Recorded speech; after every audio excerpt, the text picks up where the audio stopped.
Okay, so this brings us back to our starting slide, dealing with difficult people while remaining professional. As I said, my name is Peter Bauer. I work for Oregon Education Association out of the Eugene office for a department called the Union School. We help put on summer conference and some of the other OEA events, and also develop some of the manuals like the Building Rep Manual and President's Manual. I'm really excited about this new program that we're launching this fall, the OEA Mediation Network, just developed to address the needs of union members at the building level. We've recognized over the past few years there's been an increase in union members coming to their local association to try to file a grievance against a fellow union member. Oftentimes they might take a complaint to administration or HR, and that has varying degrees of success resolution. The Mediation Network was really developed so that union members could help solve problems at the lowest possible level and build on the strength of our union. Zipporah, I'd like to pass it over to you for a moment to give a chance for you to introduce yourself. Hello, everybody. My name is Zipporah Dimant, and I have been doing mediation. I've been working as a mediator for about 30 years. I've mediated hundreds of cases, and then I was invited to present at the OEA conferences and teach some mediation skills for groups of people over in the past 6 years.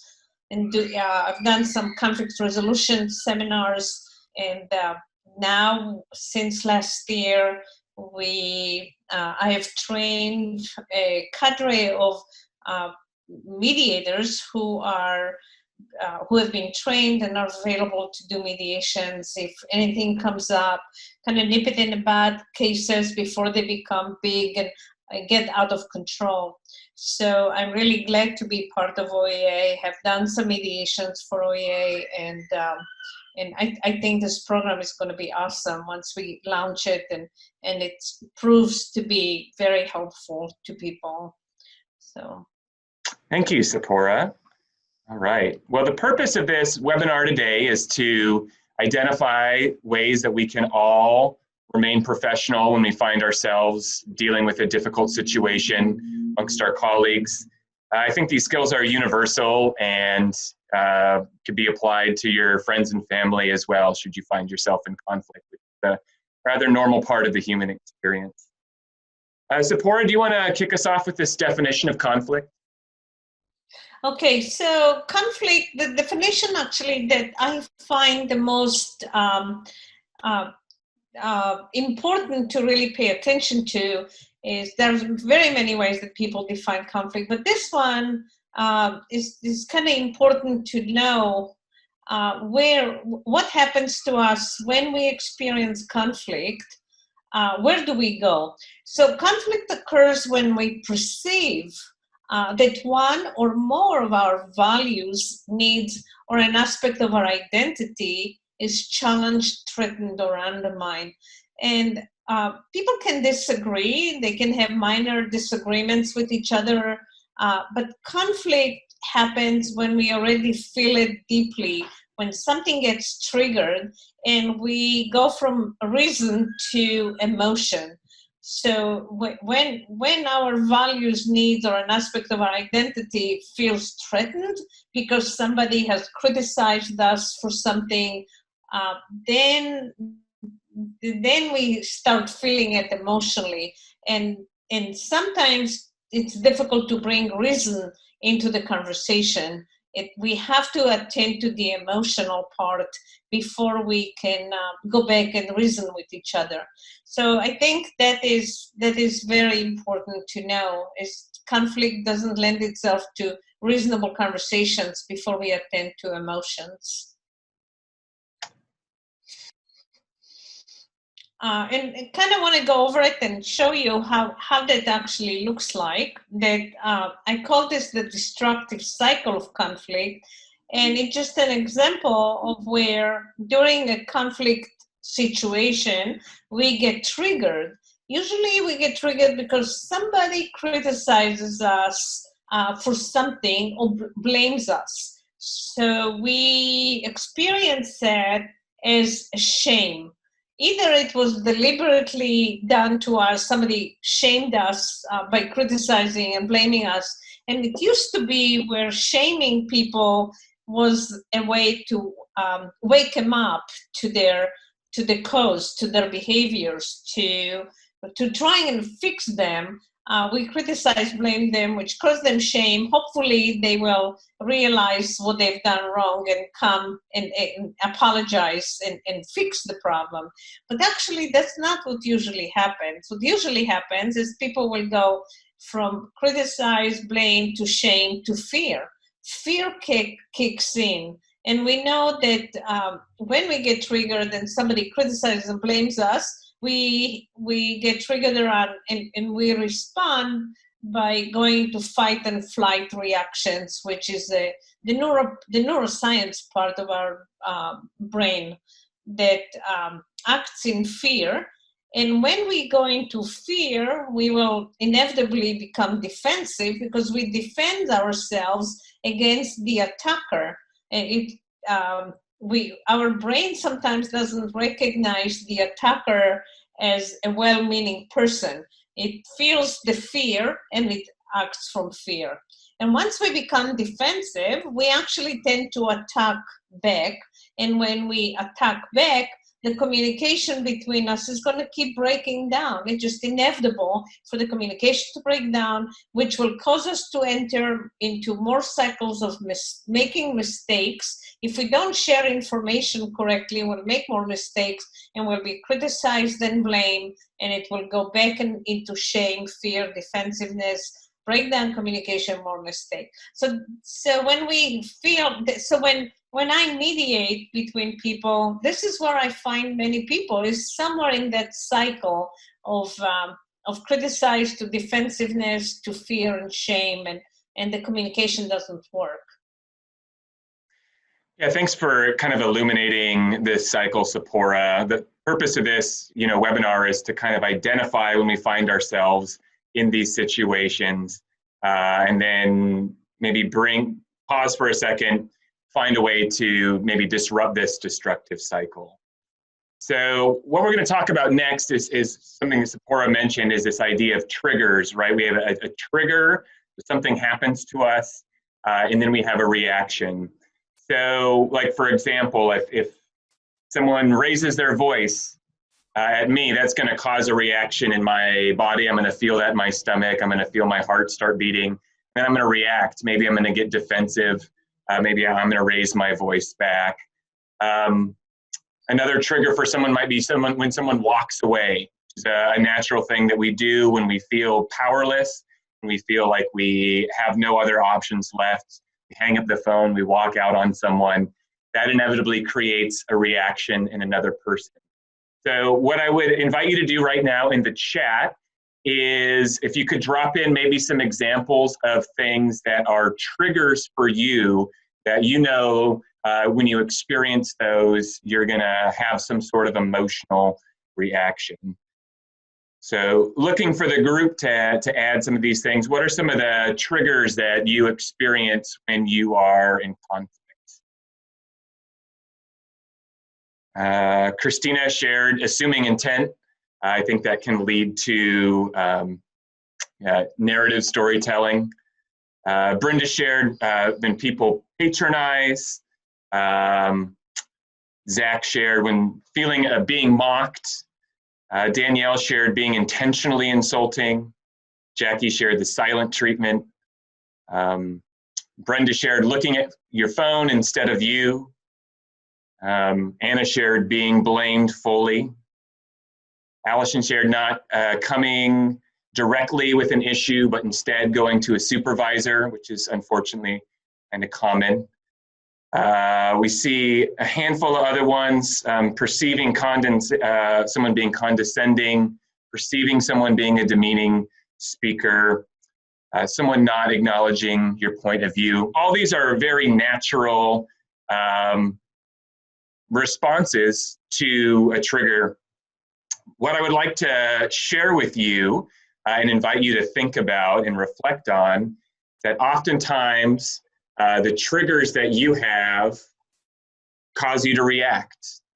And oftentimes that reaction can serve as a trigger for someone else. So I'd invite you to look back in the chat. I ask you to put in triggers, but can you see how each one of these examples, aside from maybe the Airbnb example that Mary Jean put in there, can you see how triggers can also be reactions, and reactions can be triggers? And we all have different triggers and we all have different reactions. And so when we find ourselves in conflict, when that amygdala response kicks in, when we find ourselves reacting, it's very possible that our reaction is now causing the person that we're in conflict with to be triggered. And then they're going to react, which is going to continue to escalate. And so part of this work is to recognize what are the things that trigger you personally, what are the things that trigger me personally, what should I be aware of? And then also to consider, when you find yourself in conflict, how are your reactions actually triggering the other person?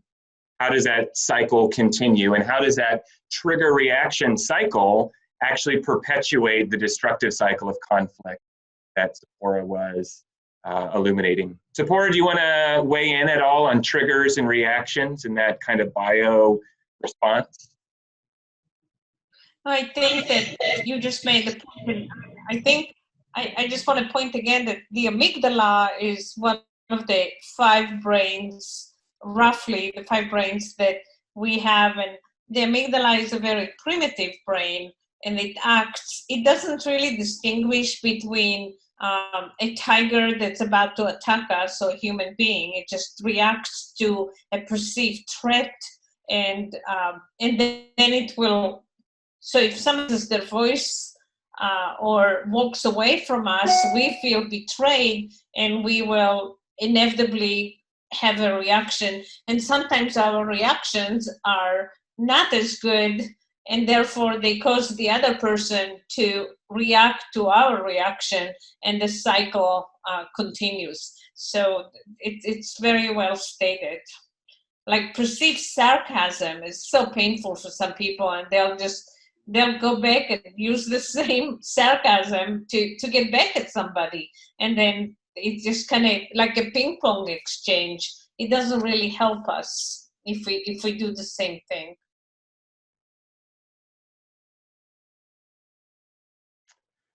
So what we want to cover is that there's a biosocial model to perceive that causes us pervasive emotion dysregulation. So some people by nature are more emotionally sensitive, but we also become more emotionally sensitive when we are experiencing criticism, or if we perceive an attack by somebody, or we are attacked. We don't just perceive it, we actually are being attacked. We will become more emotionally sensitive. That it's inevitable for us to feel it through our emotion. Our emotions are there for that purpose, is to warn us that we are in some sort of a danger. But the way we experience, so when we feel emotionally sensitive, and then we add an invalidating environment because somebody is criticizing us and keeps criticizing us or keeps blaming us, we experience this as an invalidating environment. The combination of those two causes us to have a pervasive emotional dysregulation. And that dysregulation changes from person to person, and also changes according to, and it is in response to those who triggered us. So the next slide, if you can just kind of stare at it for a minute, you can see that different people have different levels of distress, and I'm sure that at some points in conflicts with other people, we all probably experience it.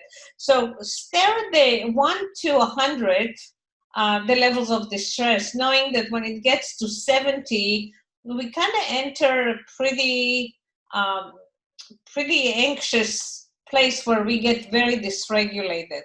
So kind of stare at it for a minute and see if you recognize yourself in any conflict reaching any of those levels of distress.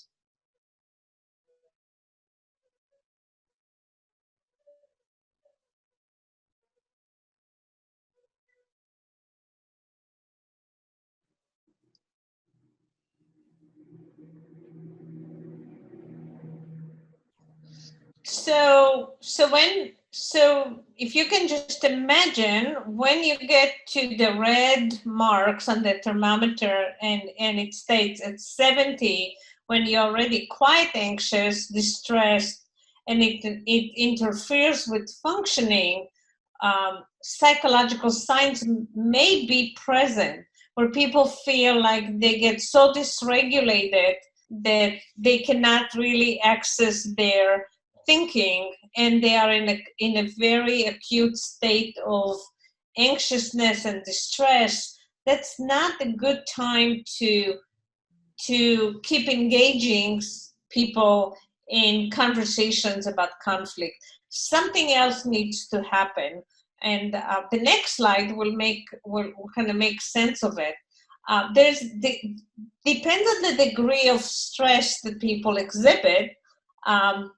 You're probably looking at the triggering events that on the chart prior to this would probably be in the green area where you're feeling agitated. And the level of agitation, when you feel agitated, there is some things that need to happen in order for you to go back to recovery or to the baseline, but it takes time. So it's better not to engage people in back and forth when they already feel agitated. It's a good time to back off and not engage. And as mediators, we get skilled at how to help people come down to recovery, to the baseline. The second part is where it feels more like an aggression experience, where it's called the escalated state. And the higher we go on this chart, the longer it takes to recover, the more intervening skills we need to have, how to interfere and interrupt the escalated phase and bring it down to recovery.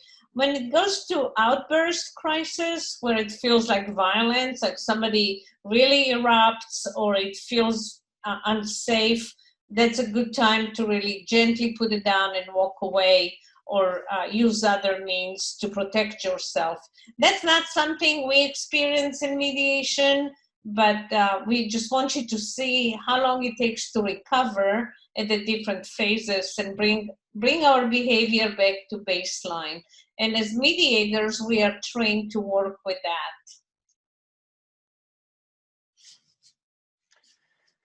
Thanks, Zipporah, for walking us through kind of that bio model of what happens to us when we're in conflict. Just sort of looking at that anxiety chart, it made me think of kind of the constant anxiety or distress that a lot of folks are feeling just by being alive in 2020. So part of this webinar is to identify some of the maybe triggers or reactions or things that come up for you when you're in conflict. Also to recognize some of the biofeedback that's happening and to recognize when you or another person is in conflict. But another purpose of this webinar is to give you the tools that you would need to be able to potentially diffuse a conflict that you find yourself in. And so what we'd like to introduce is a listening technique that we use in mediation that I think could be universally used amongst friends and family. I have a 4-year-old and a 6-year-old at home, so I am often finding myself using these skills to break up disputes over Legos or action figures or art supplies. The first place to start is around validation. When we're validating someone, we're being present, we're tuning in to what they're saying and how they're feeling, but it doesn't necessarily mean that you agree with the person. You can validate someone without agreeing with them. So you can say something like, I can see that this is really upsetting to you. You're acknowledging that how they feel is authentic to them. You could say something like, I can hear that solving this is something that, really matters to you. And so what you're doing is you're trying to acknowledge that how they feel is valid. You don't have to agree with it. They might not necessarily be justified in those feelings, but they're still experiencing them and they're still feeling them.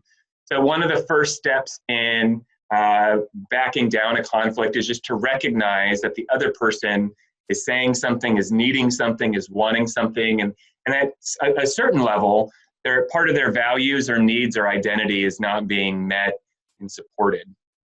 After sort of recognizing and being present and validating a person, the next step that we take as mediators, and I invite you to take as well, is to try to empathize with the other person.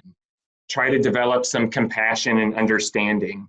Recognize that, like, hey, I can see this is really frustrating for you and I want to help us solve this together. Or just say something like, I'm sorry to hear that this has happened. I didn't recognize that you interpreted my words like that. But when we're trying to be empathetic, we're trying to develop compassion and understanding. We're trying to reflect back to people what they're saying and what they're feeling and what they're experiencing. The next step, as we're continuing to work with VEX, is to clarify. And this is to maybe get to some of the communication breakdown. So inviting conversation. Could you tell me a little bit more about that? Can you help me understand how you were impacted? What led you to this conclusion or made you think this? And so when we're clarifying, we're just trying to gain not only a deeper understanding, but we're trying to understand what the other person has experienced. And that can be really hard when you're in conflict, to hear someone maybe say directly how you've impacted them in a negative way. That can be hard to hear, but part of that acknowledgement helps move us forward. The final thing that is so helpful when we're trying to defuse a conflict situation is to summarize. So to paraphrase what they said and say it back to them as close to verbatim as possible. That demonstrates that we're actively listening, that reflects that you're hearing what they're saying, but it doesn't necessarily mean that you're agreeing with them. You're just reflecting back what you're hearing them say. So you could say things like, I just want to paraphrase what you said so that I can make sure I'm understanding this right. Would you let me know what I'm missing? So you're inviting that conversation and you're inviting that back and forth. You might open it up with something as simple as, let me see if I understand this right. But the summary part is to really say back to the other person what they've said to you, and to recognize that their point of view might be different than yours, but it's what they're seeing and feeling and experiencing. So these techniques, like in this acronym, can work in any order. I think it probably works best to start with validating and empathy, but it's something that you can go back and forth with and you find yourself in these situations. Sephora, what else would you like to say about vexing, validating, empathizing, clarifying? I just think that the only thing is that it's not linear. It just all kind of it's all mixed in. Usually with the way that we clarify, we don't. I mean, we can say to somebody, I just want to validate that I absolutely hear you, and I know this has been very hard, but then we clarify and we ask questions. That just by asking people questions about where they are coming from, what they were thinking about, how they see it, how they view things, it is so validating. It also is a way that we show empathy, that we show that we care, and that we can actually see their point of view. And then by paraphrasing, it's just another way of really, it's called deep listening, where they know that we heard them. And when people know that we really hear them, they will usually, there's actually a chemical reaction that happens. These listening techniques causes our brain, that cortisol and adrenaline that surged into our brain during a triggering event, is those hormones flood our system and pushes us to take action, which is usually flee the scene or fight it. But by using those listening techniques, there's something that happens where people feel heard and validated and empathized, that those hormones will settle down, so then people can go back and access the reason part of them and be more reasonable in resolving the conflict. Thanks for going a little deeper on vexing, Zipporah. Let's actually, I want to hone in on validation though, and some examples or ways that we could validate a person. Would you lead us through this bit? Yeah, so there are just basically 4 levels of validation. I mean, there are different ways you can try whatever works for you, but some of the ones that we can share with you are when we validate and we reflect or mirror back by saying to somebody, I hear you, you feel that I wasn't really considering you in this project, and I hear it. That is reflecting back and just mirroring what they said is one level of validation. The other one is stating what you observe. So it's okay to say to somebody, you seem very upset about it. Do you want to explain? So when somebody is upset, we don't want to overlook that they actually, their tone of voice, their nonverbals are cues. They're really clues at the state of emotional distress that somebody is experiencing. Another way of validating is understand in the particular, like given this circumstance, I understand why you think that way. That doesn't mean you agree. It's just that given the way that things happened, I can see why you feel that way. Doesn't mean you agree with them, but it's very validating because the circumstance has created their feelings. And the last one you can actually do is clarifying, is ask what the purpose, ask what they propose can help resolve the issue. Like, I understand it. I understand that it is hard right now to do something. I wonder if you can propose a way forward that would address both of our needs. So the reason I like questions, those are very validating questions, but by asking them to come up with some ideas and what could work, that is another way that they begin to access their rational brain where reason exists, and they are feeling less and less emotional.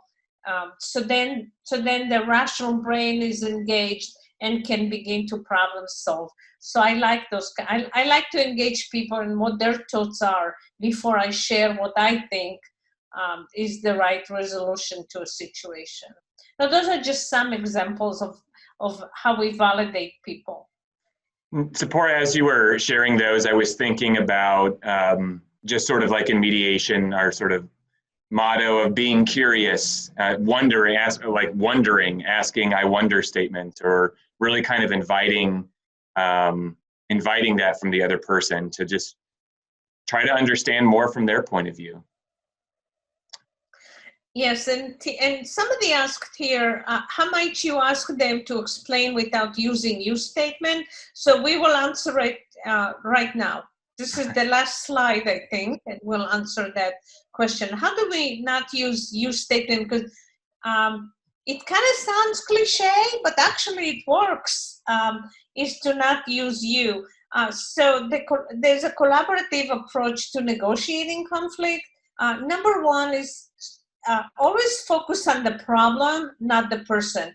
Even if the person is your problem, even if you dislike the person, remember, it's actually the behavior that somebody exhibits. Although we go home and say, I can't stand my manager, I cannot stand my principal, I can stand my coworker.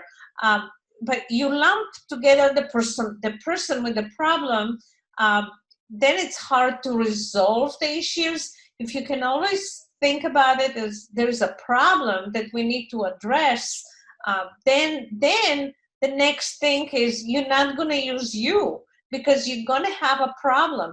And there's something in the human condition that actually likes to resolve problems. So address the problem, don't address the person.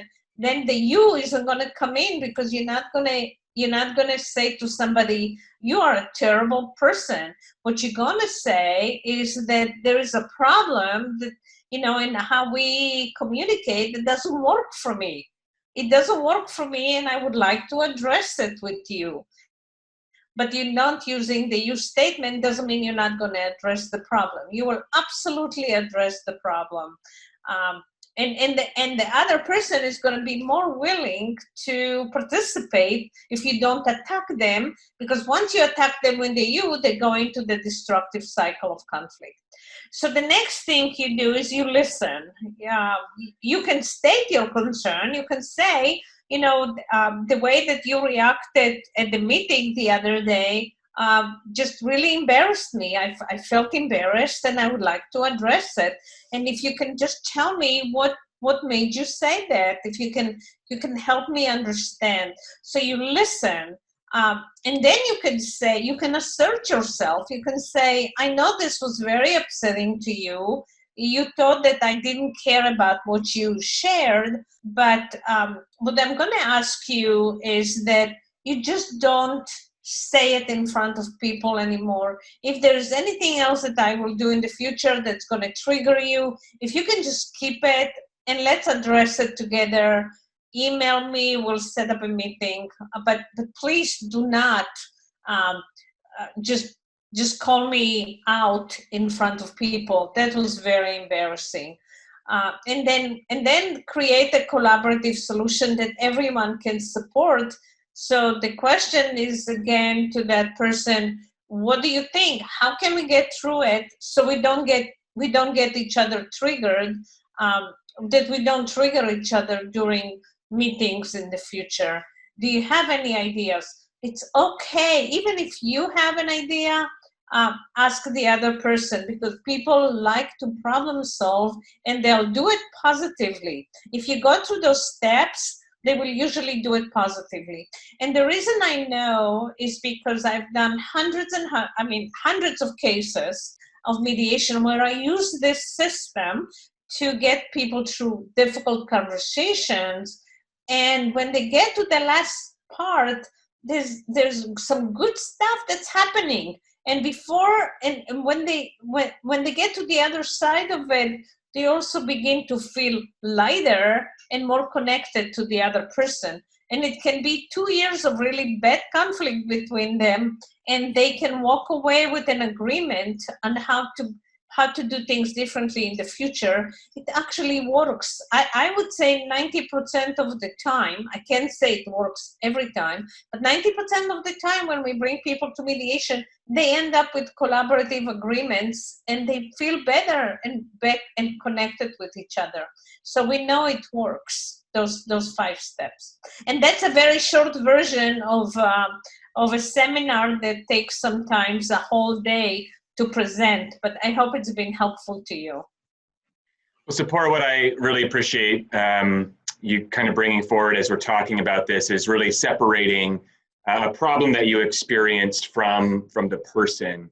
I think that's a real challenge, in any workplace, being around folks who may or may not have the same teaching philosophy that we do, or the same approach to dealing with students or parents or administration. But recognizing that they're still a colleague, they're still a coworker, they still wanted to be in education, probably for similar reasons that we all share.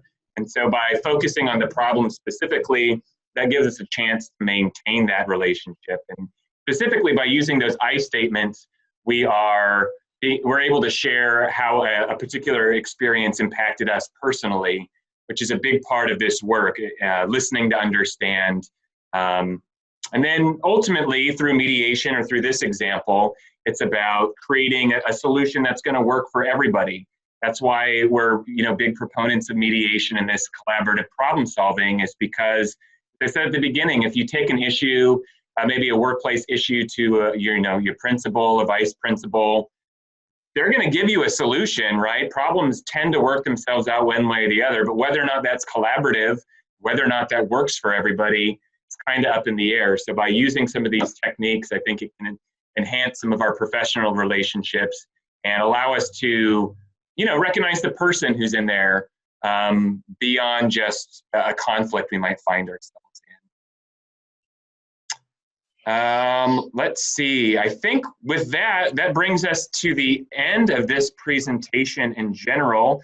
I would like to pause and we'll take a look in the chat. If there are any specific questions folks have for myself or Sephora, that would be a great place to drop it in.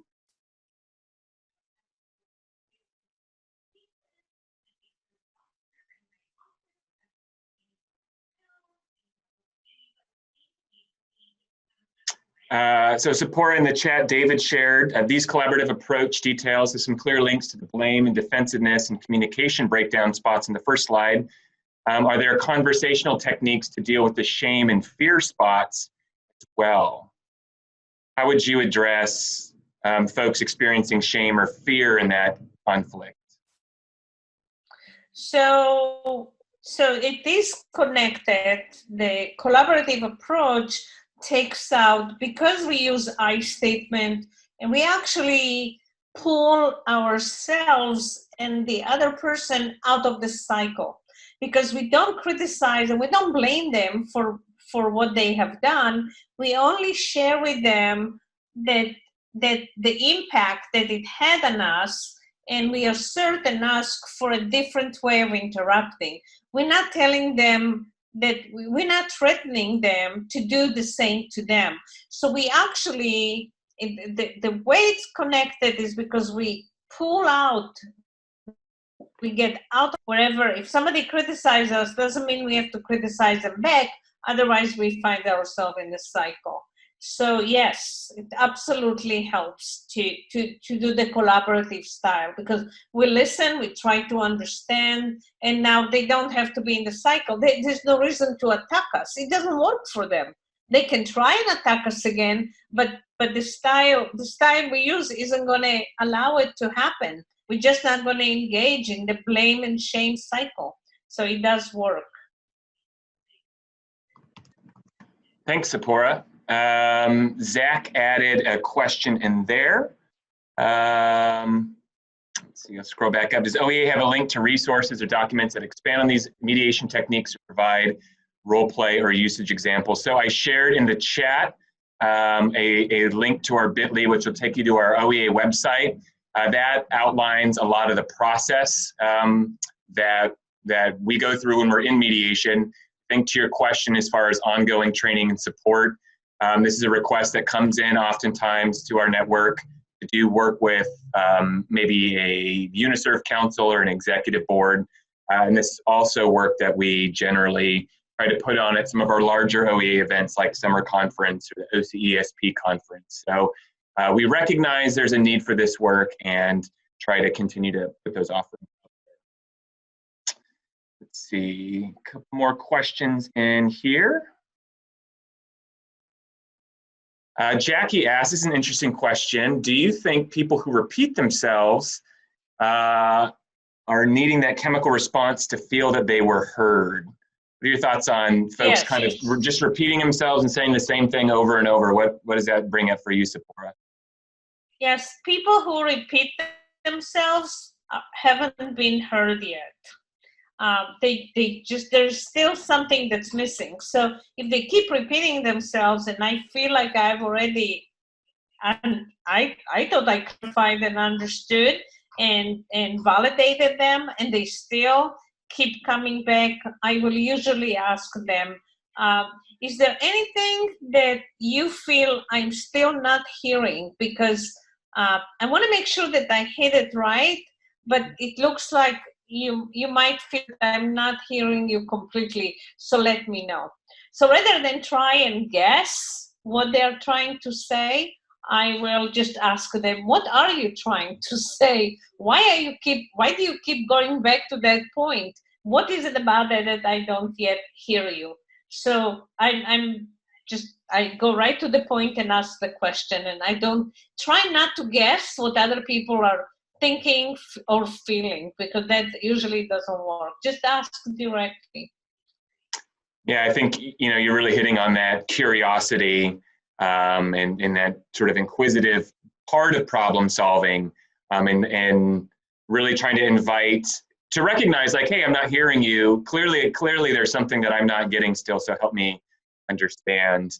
Trying to invite the other person into conversation, or a deeper level of understanding. All right, I'm going to skip ahead to our very last slide. I put this in the chat, but wanted to share as well. So we have a website that you could email if potentially you are experiencing something that you believe could lead to mediation, or maybe you recognize some folks in your building or local who would benefit from this. This is one way to reach out to us. Also, this bit.ly, it's an abbreviation for a spot that's on the OEA website, but this is an outline of the mediation process, what it looks like start to finish.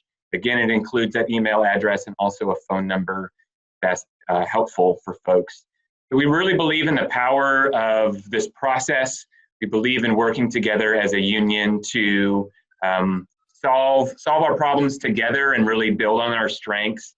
And to recognize that, conflict is a natural part of the human experience, and how we respond to and solve those conflicts is part of our life's work in many ways. Zipporah, I will pass it over to you for the last words for this afternoon. Yeah, well, thanks for inviting us to share this information. Looks like it has been helpful. It is something that we are available to answer any questions you have, even if it's just directly about conflict. You can email, or if you want it, sometimes you find yourself, you don't really want to sit down with somebody and mediate it, but you want to reach out and get some ideas on how to handle a certain situation. That's also okay. Just email us and we will see if there's a way that we can coach you through trying something on your own before or instead of mediating with somebody directly. But if you can and think it's going to be helpful to sit down with somebody, then let us know also. If you know anybody, try not to wait.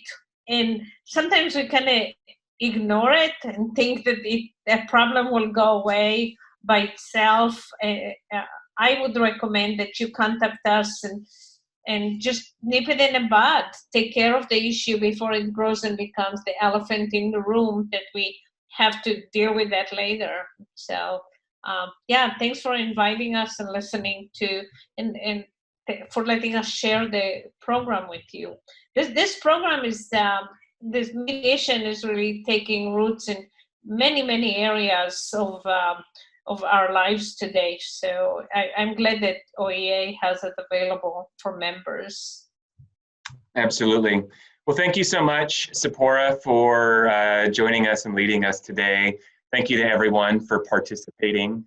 We appreciate your presence and wish you success for the remainder of your week. Have a good evening.